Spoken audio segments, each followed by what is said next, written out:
Welcome to the Midwest Angler Podcast. I'm Matt Deitch. I'm Scott Sturman. And we are here bringing you our first episode of 2019, episode number 6. Here we go, Scott. Here we go. Never thought we'd get to number 6. I know. I never thought we'd get to 2019. Yeah. Seemed like a long ways away, but we're finally here. Finally here. Doesn't really feel like it. How many times have you accidentally put 2018 on things that you've had to put the date on? I haven't actually had to put the date on anything yet, but I know I used to have a job at Culligan, and every single time where we delivered salt to somebody, you had to do it. And I remember, you battled it the whole entire month of January. Well, usually like the first week or two, you're all right because just like you're subconsciously telling yourself, don't put 2018, so you make sure you put 2019. Then all of a sudden, about a week or two into it, next thing you know, all of a sudden you got a couple eights, or you got last year's year on there, and you're just kind of like, ugh. Yep, that's exactly right.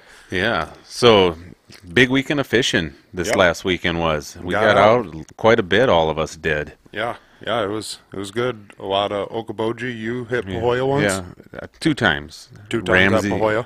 Ramsey and I hit it on Friday night and had some pretty good luck. And Saturday, Caleb Montag and myself, we went over there. And again, we had to move around a little bit, but had some good luck over there again. Big gills again, like in the years past? Or? Yeah, actually, it was nice thing about it was that we caught all sizes. We caught small ones, and we caught medium ones, and we caught the large ones. So it was really nice to see that you kind of got all those year class fish in there. Yep, that's exactly right. So it's coming around. The water was a little stained again. I think that rain that we had before the ice actually kind of helped that out. Yep. Usually that when that lake is really clear, it's kind of a tough bite over there. Yep. Last year we saw that. The year before it was kind of dirtier water, and we had a great bite. Last year it was clear again. And that might kind of be why it really seemed, which is goofy with bluegills, but as the sun was going down towards the end of the night is when we could really start catching them. Yeah. And, a lot of times, in my experience with bluegills, it's the direct opposite. Yeah.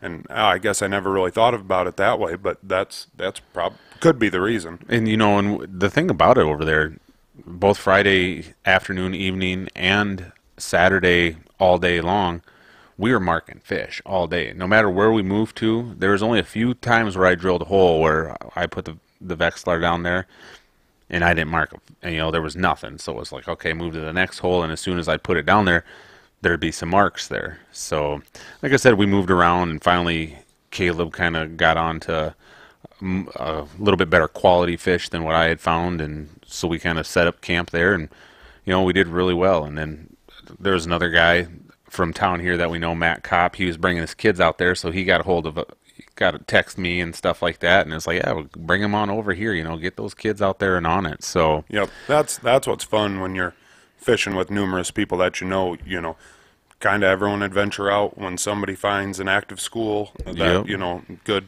good size, hey, all right, pile in, guys. Yeah. And that's the thing about Pahoja over there. We found where some of those Christmas trees, like sunken trees, were at, and that's where we were having a lot of luck. And I know on Friday night when Ramsey and I went over there, we had talked to you about, man, it seemed like we were fishing in 15 foot of water, but we'd have to have our jigs at 10 foot of water for fish to come in. And when that happened, it was like, oh, okay. And, you kind of thought, we talking with you, you were like, maybe there's like a break line there or something like that. Well, after drilling those holes on Saturday, I finally figured out what was going on. They were on top of the trees. They were in those trees that were just a little ways from where we were at, so they could see it a little bit further away. Yeah, that makes sense. That, when I was saying the breaks over there, I know that, sometimes you don't have to go very far, and 10-foot water difference in a short little length. Yeah, and it happens fast over there. Yeah, you're close up to the shore and where those man-made points are and stuff like that. You go from 6, 7 foot of water to all of a sudden you're down in 15 foot of Yep. water. So, and that's where the fish like to congregate. So, yeah, it was nice getting over there. It's really nice when your lake that's close to home, 15 minutes away, is producing like that. There was a few times we went over there last year, and it was just like, ugh. It was depressing sometimes last year, and the weird thing is that is such an off and on lake. Either you're really on it or you're really off it, and it's tough. And we had talked to a few guys that were having pretty good luck over there. They said that they were catching pretty good. Like I said, we marked fish all day long, and it was a light bite, pretty light bite at times. Almost needed that spring bobber to really watch that rod tip and set the hook on them, and you get them. We had most of our luck. We caught some on plastics and stuff, but our best luck was like using the little maggots and stuff like that, that That's Euro larva. And that's what I've been hearing from a lot of people, and I don't know if that, with a pressure system or what, but a lot of people last weekend were saying, that they were having better luck with spikes, better luck with waxworms. The week before I had thought, boy, plastics were really the way to go, and this weekend not the case. yeah, it's kind of funny how that happens. That's why it's always good to have both of them in your arsenal. That's right. Then we talked about it last week. The nice thing about the plastics is you can get that fish unhooked, you can get it back down there, and catch more. Yep. Hopefully, instead of always rebaiting and adjusting that bait on your hook.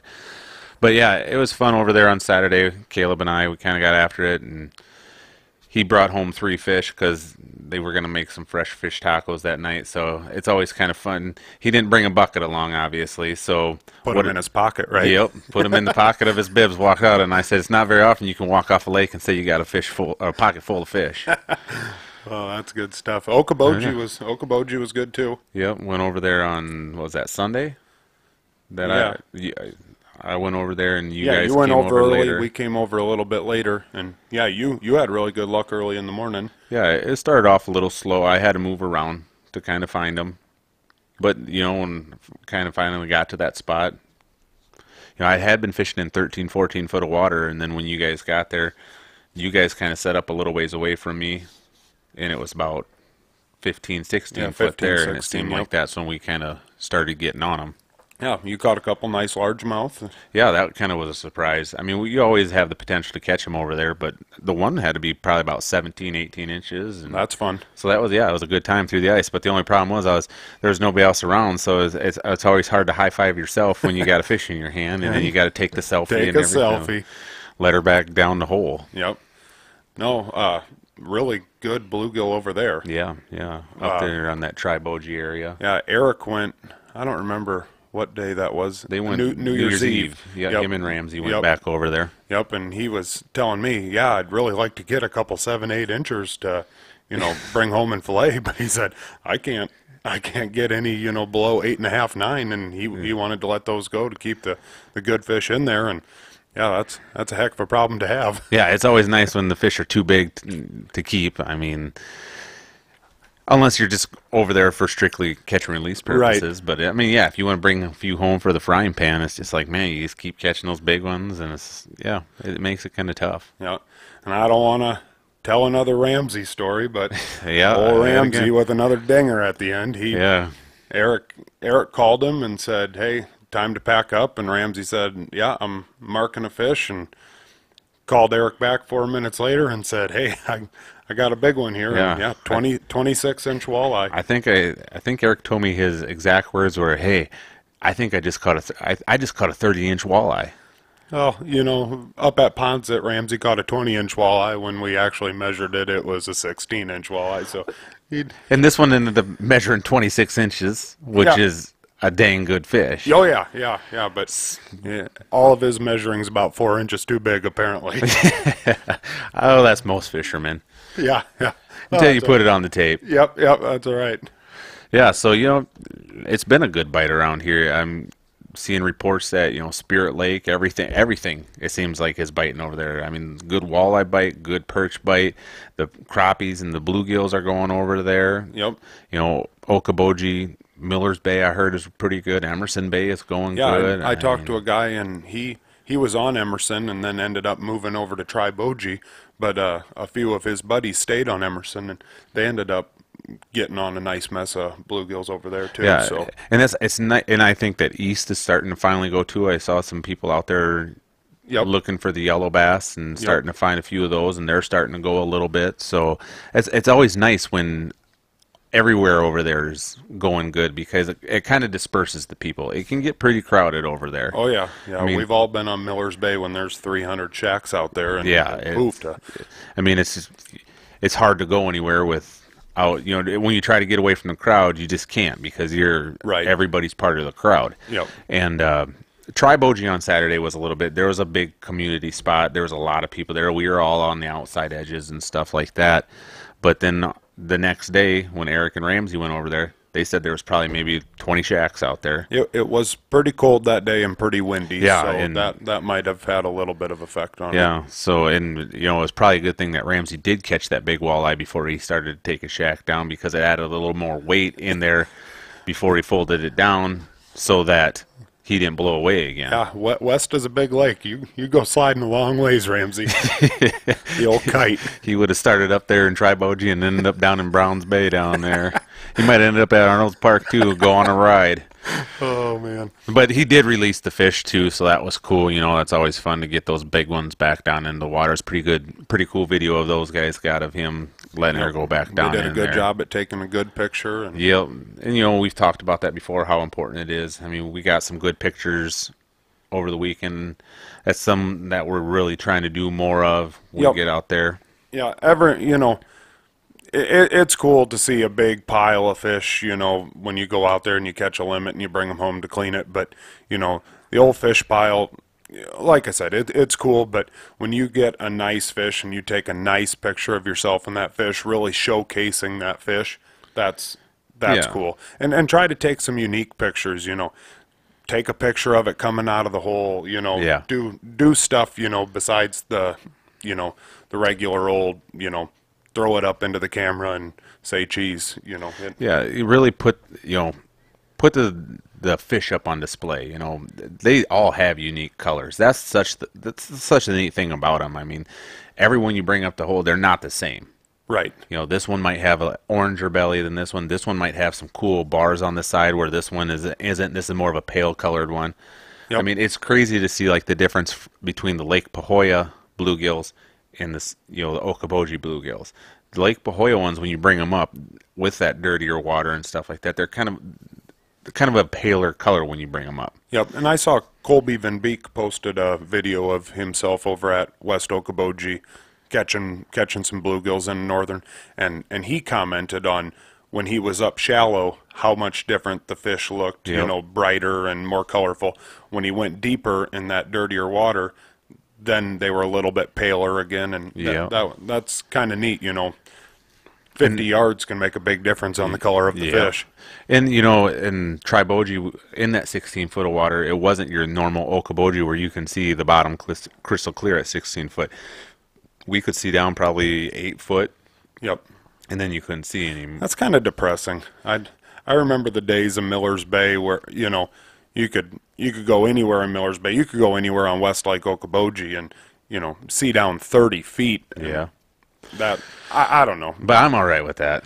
I don't know. I like the little stain in water. It seems like the bite's always better when the stain's in the water a little bit more. It's fun sight fishing them. Don't get me wrong, but I'd rather sight fish bluegills. I know you would. That's where we disagree on that. I like that little tint to the water, and I just feel like they're like a little bit more comfortable, and they'll come in there and they'll smack that jig a little bit more. Where in that crystal clear water, you really got to downsize and you really got to finesse those things. Dave Gens talked about that on one of the videos where I think he's with Jason Mitchell at West Okoboji, and he talks about how hard it was for him the first few times he went to West Okoboji, how hard it was to catch the bluegill. He said the locals were walking out of there with pails, and he said, I couldn't catch a thing.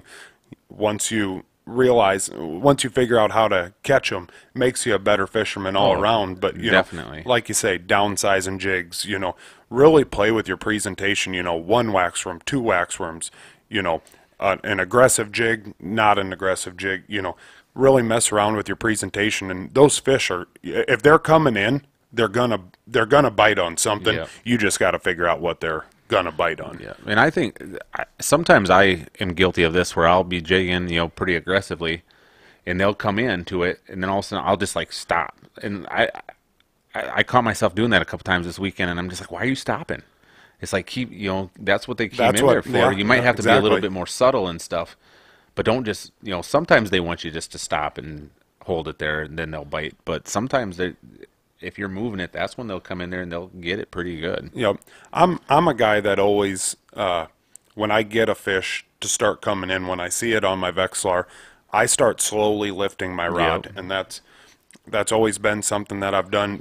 A really slow lift, and then I feel when they do hit, you can really see on your rod tip. Yep. Oh, there it is, and And then it's so important to watch that rod tip. oh yeah, It's such a light bite over there sometimes that you miss a lot of them. If you're waiting to feel that bite, you're gonna miss a ton of fish. yep. We had my kids over to West Okoboji this weekend, and Yep. it was I started off with both of them in my shack. After a little while, you took Grady in your shack, and I had Aubrey in my shack, and trying to coach them through, watching the Vexlar, when you see that fish coming in and there's no separation between your jig and the fish anymore, to then focus your attention on that rod tip. And I'm telling Aubrey, start lifting real slow, and it's hard. It's really hard Oh, to yeah, coach a young, somebody inexperienced. They've ice fished before, but they're not. They need some coaching yet, and they'll only get better, whatever. But yeah. Then I took the pole one time, dropped it down there, marked a fish, and yeah, 20 seconds later I had a bluegill up on the top of the ice, and they're like, "Well, geez, how'd you do that?" It's like, all right, I'm going to try to show you here. Yeah. And both of them ended up catching some good fish. That was Yeah, fun and they to had see. a lot of fun. Oh, yeah. I mean, it's always a good time out there with those guys, and it was fun to have Grady come and sit in the shack with me. There was a couple times him and I were just yakking away like him and I like to do with each other. We're telling stories, singing songs, and all this stuff, and I'm watching the Vexlar, and he's over there jigging, and pretty soon I'm like, "You gonna catch that fish or not?" Because it's pulling on your rod there, Yeah. Grady. It's like, oh, and he's like, oh, yeah. And but what I was really impressed with is I got that video of that one of him catching it, and he caught it, landed it, took the jig out of its mouth himself and everything like that, held it for the picture and released it, did it all himself. And that to me that's awesome. I Yep. mean, that's pretty cool. And I even asked him, I was like, do you need any help getting the jig out of its mouth? He's like, no, I got it. Him and Aubrey both have had quite a bit of practice off the Yeah. dock over there at Okoboji. They catch their fair share of bluegills and yellow bass early in the year over there, and yeah, they're getting good at taking the hooks out. And I think that's kind of a testament to you. And it's always good when people. I always stress this to people. It's important to take kids fishing, but when you take them fishing, teach them. Yep. Teach them something. Don't just be like. I think some people a lot of people unfortunately just take kids along fishing with them sometimes so that they can get an extra limit of fish. Yep. And they Oh, yeah. and they concentrate on their fishing more than their kids fishing, and they get frustrated with their kid and they yell at them and all this stuff because the kid got a tangle or he was snagged. Now I got to stop my fishing for this stuff. And then what happens? The kid is like, well, this isn't any fun. I don't want to do this. Right. Whereas it's great. It's awesome when you're teaching them about that stuff. Okay. Now, when you're going to pull it, when you're going to grab onto this fish, okay, here's their dorsal fins. Here's where, you don't want to grab them. That's where you could get stuck and everything like this. You kind of slowly grab the fish here and, get that hook out and, handle it with care, the fish and all that stuff. And I think that's where it's important to teach kids those type of things. Yep. And being able to identify fish. Yeah. Yep. You can lip a largemouth. No, you better not lip a walleye. Yeah. Yeah. There's some crazy guys out there that will, but no, you don't want to do that. No, not me. Yeah, why are we fishing here? Okay, this is kind of why we're fishing here. This is kind of what the fish are doing. They're, this is a travel area. Some of them are out deep. They'll come up onto this shelf, and and that way those kids are like, oh, okay, they understand it. And Yep. And fishing off a dock, on my parents' dock, knowing where to fish off that dock. It seems like those bluegills are really in the shade a lot. Going underneath the boat, going underneath the dock, not casting out a mile, just to be casting, knowing where to fish, how to Yep. fish it, and what to fish with. And yeah, Yeah, my kids are, especially with jigging, because I jig a lot. That's yeah, that's the that's type of what they fishing learn. they end up doing. But Yeah, so I mean, yeah, that was kind of another topic that we were going to discuss tonight. It's so important to get those kids out there fishing. They are the future of our sport, and it's becoming more popular with kids. The numbers seem like they're declining, but I think it's becoming more popular. If it definitely, makes sense, if yep, that makes sense, people are like, well, if it's becoming more popular, why are the numbers going down? I think the reason, my personal feelings, why I think the numbers are going down, is because of the adults and the people our age aren't taking the kids out. yep. No, that could very easily be. I think here in the last few years we've really seen. I don't know if this is the right word, but the country lifestyle has really become more popular. You see a lot more younger people, wearing cowboy boots and camo, Nope, yeah, getting into hunting, getting into fishing, and that's good. I don't know if it's country music. I'm not sure what it is, but whatever it is that's getting them involved, I think anybody who has any sort of interest in fishing, if you can get out there and have one good day on the water, yep. you're gonna get hooked. Yeah, and another thing that kids have at their disposal now is, the internet. Oh yeah. They can find tons of information on there. I mean, everybody does it. We do it. You go onto YouTube, you search some stuff and how to do this technique, and you go out there and you try it out. And the resources for them are out there. And the local Facebook or the Facebook pages, of the, Northwest Iowa ice fishing, South Dakota ice fishermen, the information's out there. You're going to get some people that, "Ooh, go out there and try it yourself." But, Yeah. a lot of times, if somebody asks, well, how's the bite here, or, whatever, you're going to get one decent person that says, "Hey, this is where I was. This is what I was doing." Yep. And we've talked about that too. It's always seemed like to me that the best fishermen are the ones that are the most eager to teach new people. It's the people that still think that they got to prove something that are, Go try it yourself." Yeah, this is my spot. Don't no no no. Yeah, I'm better than you and Yep.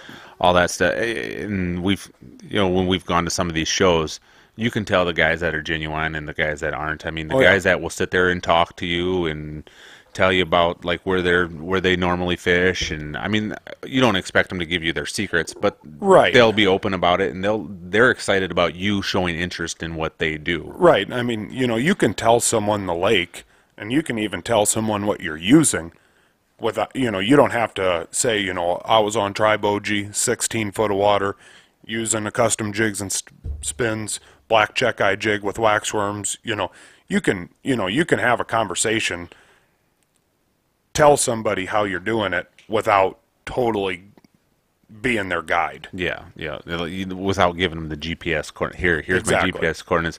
If you can't catch fish out there, then you're not a good fisherman. Right. It's like, so yeah, it is. And another thing with like getting the kids involved and stuff now is it's just how busy they are. Oh yeah. Yep. I mean, you've got to make time to get the kids out there. Practices, games, And churches. as a coach myself, those kids have got to have a balance. They've got to have time away from that sport, and we've got to be able to allow that. Definitely. I think that some parents sometimes think, oh man, it's the off season right now, but they got workouts or they got this camp going on, and if my kid misses the day, they're going to be so far behind. No, they're not. I'm telling you right now, they're not going to be. From a coach. They're bring them out there. They're going to get more out of going on that fishing vacation, whatever you're doing, than being there upset because, oh man, I would have liked to been going on there. I think too much now parents schedule their lives around their kids' schedule. Where when I was growing up, our schedule had to be scheduled around our parents' their work schedule and stuff like that. And I really think that we need to get back to a little bit of that. I think about some people, Eric Stave, he had two boys that played football for many years here at the school. But like that first week of June, they always went to Canada for a week for fishing. Lucky dogs. Yeah, that was awesome. Yep. It's like you need to do that stuff. Those are memories you're making for a lifetime, and those kids are doing that, and they're going to be able to, probably pass that down to their kids someday if they plan on having them, or they're going to keep continuing to do that trip. I mean, those things are important to do. Definitely.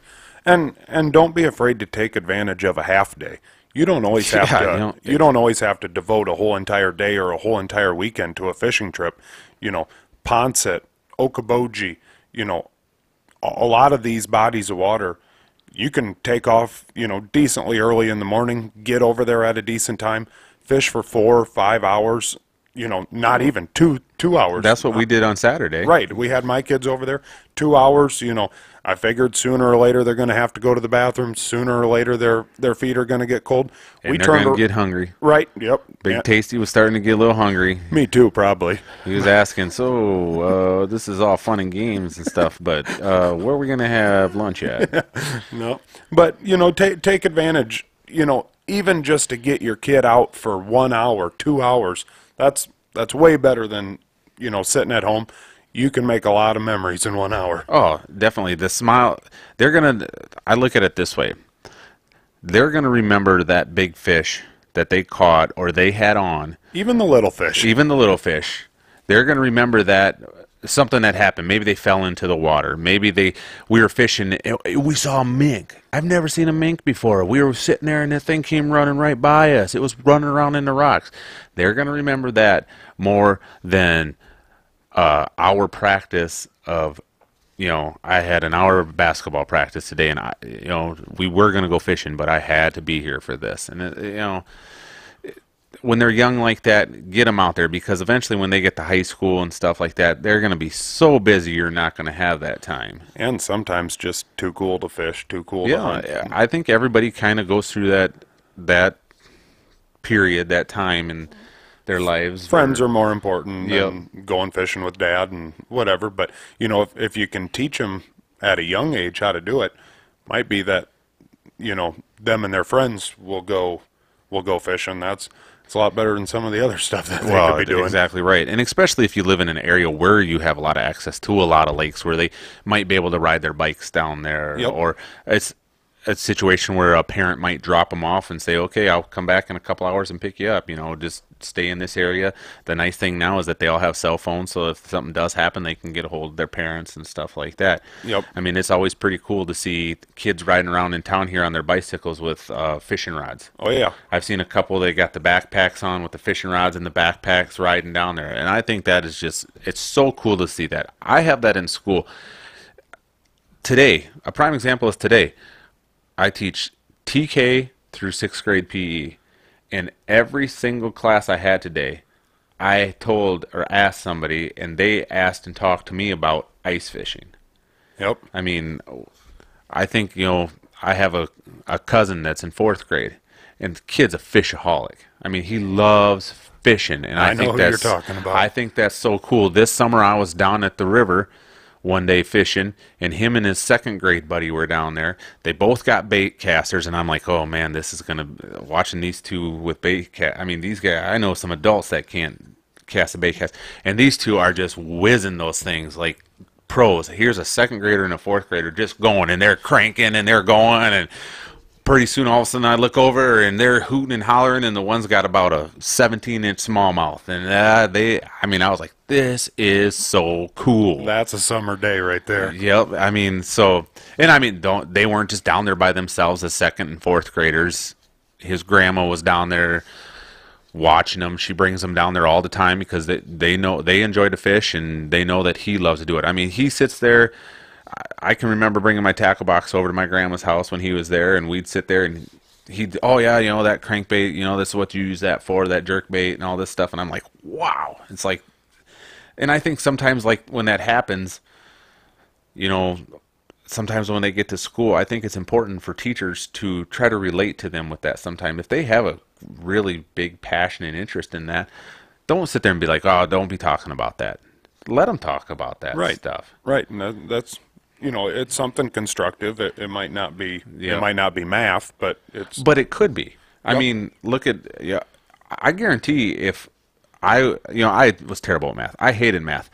But fractions, if they would have got sinkers out and done fractions with sinkers, I probably would have been a little bit better on fractions and weights and ounces, like, oh, quarter ounce, half ounce, okay, 3/8, where's this 3/16 and all this stuff. I've been like, oh, okay, well, this makes sense. This is kind of interesting. I need, little things like that can make a big difference. Yep. We're seeing a lot of the fishing companies and fishing tournaments focus a lot more on the kids too. Yeah, yeah, we are. What were you talking about Ice with the? team, junior ice team. Yep. Clam has a junior ice team now. You know, I think some 10, 12-year-old, junior ice team pros or whatever. But, that type of stuff on social media, on YouTube and whatnot. Some kids on there see some other kid, doing good, running a Vexar or whatever. If that sparks their interest, for them to possibly belong to a team or just stuff like that. Hopefully that sparks a little bit more interest. And Clam is making coats now, Yeah, youth size, ice armor, ice suits and youths, stuff. and maybe they have been for a while, but I think a lot of these companies are starting to realize the youths are the future, and they're Yeah, going to have to start catering to them. yeah. You like you said, you see a lot of companies starting to have junior staffs and everything like that, and some of these kids, if you watch some of the YouTube videos and some of the stuff they put out, they're good. Oh yeah, they'd outfish me. And growing up, we'd watch the hunting and the fishing shows on TV, and it'd be like, what, you're never going to be able to do that. There's no job, there's no future in like that and stuff like that. There's only a few handful of people that are going to be able to have their own show, be able to like work for this company. Now, I mean, you can take about any degree and use it towards like the fishing or the hunting industry, the outdoor industry, I should say. Yep, well, especially with the internet, that just made everything so much bigger. I mean, if you love like videoing and you love fishing, well, start taking classes on like video editing, how to, take these videos and all this stuff. And you never know where it could lead. All of a sudden, Right. you could be getting calls from these big TV shows, these big companies to come in there and film commercials for them, do shoots and stuff like that. So, I mean, And the technology, look at some of the stuff that Garmin, yeah. is putting out. If you're a computer guy, good with technology in that aspect, but you also like to fish, there could be a future for you Yeah. developing this new stuff. Oh, And I mean, look at even right here over at Spirit Lake at Pure Fishing, or I don't know if it's Pure Fishing anymore. It seems like it got sold recently yeah, or I something think like that. I But know like what the you mean. Berkeley and all that, Yep, I mean, they got all these engineers that work for them yep. to design baits, and I mean, it's not just like I think some people in their mind think, oh, well, don't you just sit down, you draw a picture of a bait, and you're just like, oh, okay, and then just stick a bill on it, and there you go, you got a crankbait. Well, no, there's all kinds of different little aspects that come into that. Fishing, I was actually just reading an article yesterday. Fishing is the second biggest, most popular outdoor activity next to just plain running. Yeah. But I mean, that's there's billions of dollars out there in the fishing industry. You just gotta find your niche and get in on it. And and the popularity of the fishing teams, high school fishing team, a lot of states are starting to sanction that. It's starting to become a sanctioned sport in states. Having fishing College teams. bass fishing Yep, teams. college teams are starting to come. There's some colleges that are actually giving scholarships for it now. So I mean, it's a great way to be out there. There's leagues during the summer, like these high school leagues where they get together and they got a team from this town and a team from that town.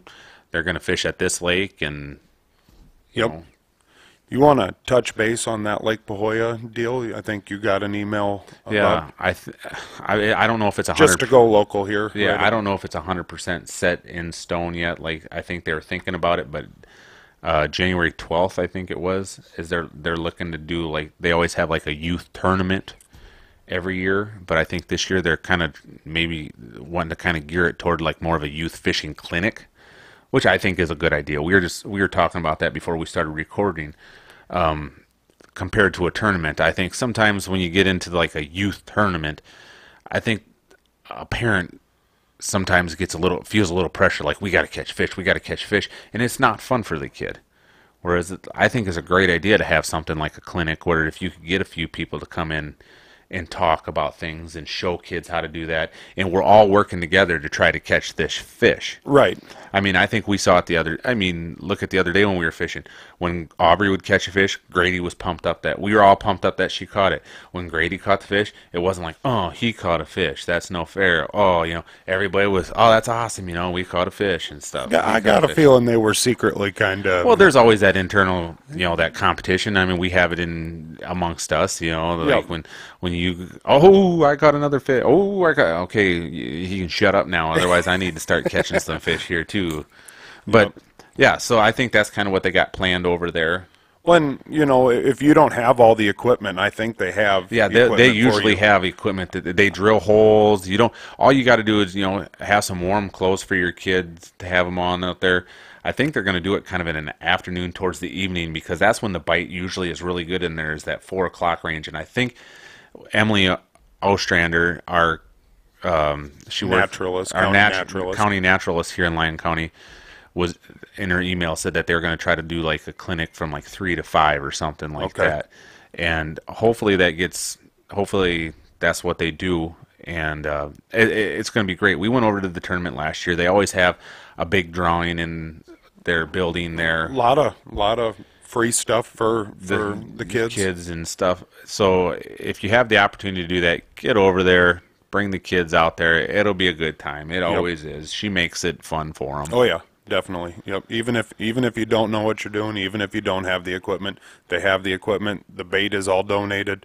Yep. It's worth your time. And I don't know if usually they have all the people that work for the conservation board that are over Yeah, there I usually think- helping with it. I think don't her know. husband helps. Yep. And I don't know if there's any like of the the conservation officers kind of go over there. So Yep. I think it's going to be a great thing. Hopefully everybody, like I said, we're not going to be able to. They asked us if we'd help out. I'm going to be up in the cities that weekend. You're going to be gone. I'm going to be gone on my honeymoon next weekend. I don't think that we will be having an episode next week. No. It'll probably be about 9-10 days. I'll be down in the Caribbean on a boat that I don't think I'll be fishing on, but You don't think you could bring a trolling rod along, some lead core? I mean, I won't say that I won't do it, but Fish. Hey, Captain, you think we could turn it down a couple knots Get here? over there We're on trolling a that little reef. fast. We're trolling a little fast here. nope. You guys care if I throw a couple planer boards out the side? Nope. What? No, check out this new episode. We're recording it now. It'll be on YouTube. Yeah, See how hopefully- the actual video will be on YouTube, not Yeah. just the audio. Yeah, hopefully, I mean, you guys finally get to see our good-looking faces in action. Hopefully we don't scare anybody away. Oh, these guys are way uglier than what I thought. But they can fish. Yeah, that's right. So, All right, well, here we go, 2019. It's been a fun ride so far. Keep continuing to listen and now watch us. now watch us. All right, tight lines.